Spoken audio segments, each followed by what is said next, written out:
Medyo matagal na nga nung huling nakapagluto ako nito at ayoko rin talagang nabibitin sa sauce pagdating sa palabok.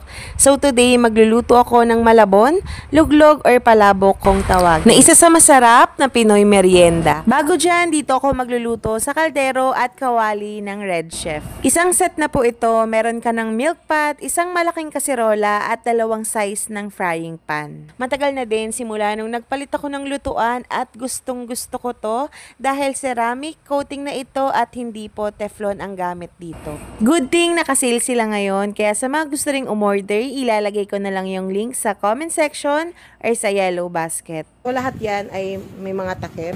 Ito, pwede to dito. Babad muna natin to, sundan nyo na lang din yung packaging instruction. Tubig. Dito na ako nagsalang sa pinaka-milk pot ng Red Chef. Ang maganda dito, kasya yung 12 piraso na medium size ng itlog. Pakuluan lang natin to. Pakukuluan ko pa to. Ito, okay na tong nilagang itlog. Kunin ko lang. Susunod ko naman tong noodles ng palabok. Ito, napakuluan ko na siya ng 10 minutes. Papatayin ko lang yung apoy. Tapos, wag muna nating i-drain para mas maluto pa yung noodles. At least 15 to 20 minutes. Next naman, magpiprito lang ako ng tinapa.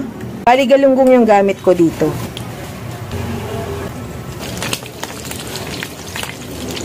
Mabilisan lang to kasi luto naman na to. Dinaan ko lang sa apoy.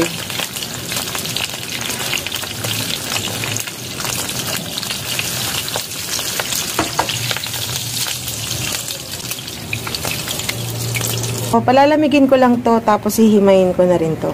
Ipon. Kasama dyan yung ulo.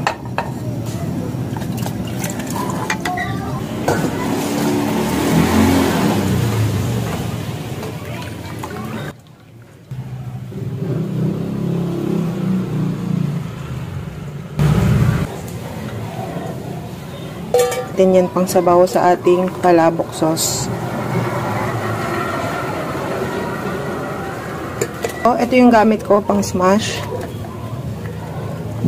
Durugin lang natin maigi yung ulo. Ito naman yung pinakamalaking lutuan ng Red Chef. Dito na rin tayo magluluto ng palabok sauce. Lagay lang ako ng mantika. Annatto powder. Kung walang annatto powder, pwedeng gumamit ng annatto seeds.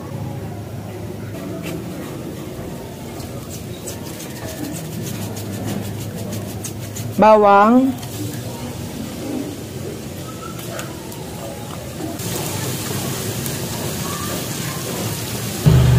sibuyas, gisahin lang natin maigi to. Sunod ko na tong giniling, pork giniling po ito. Naglagay lang ako ng konting pork giniling para medyo meaty naman yung ating sauce. Ako ng patis at paminta.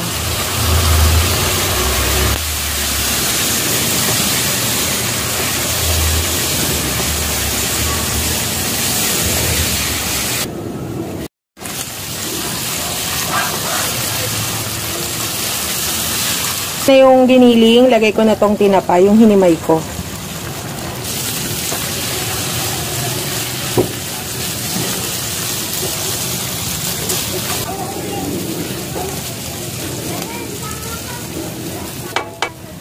Salin ko lang tong pinagpakuluan ng hipon.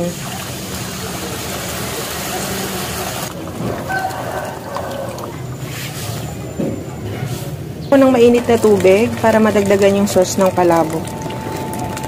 Gusto kasi nila medyo marami.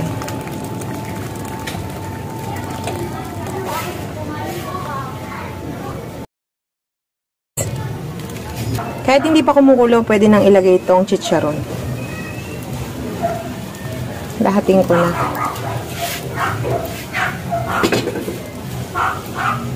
Lagyan ko lang ng salt.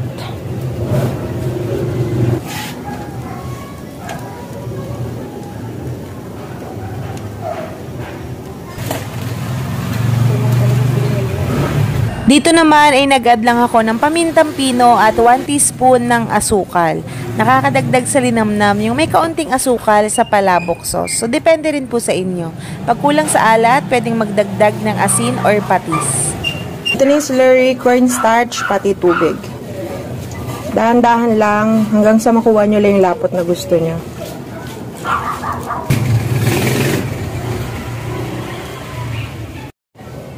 Okay na sa akin yung ganitong lapot.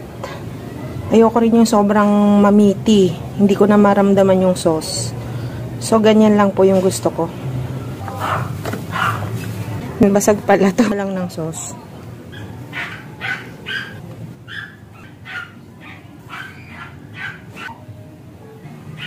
Ito sa video. Masyado.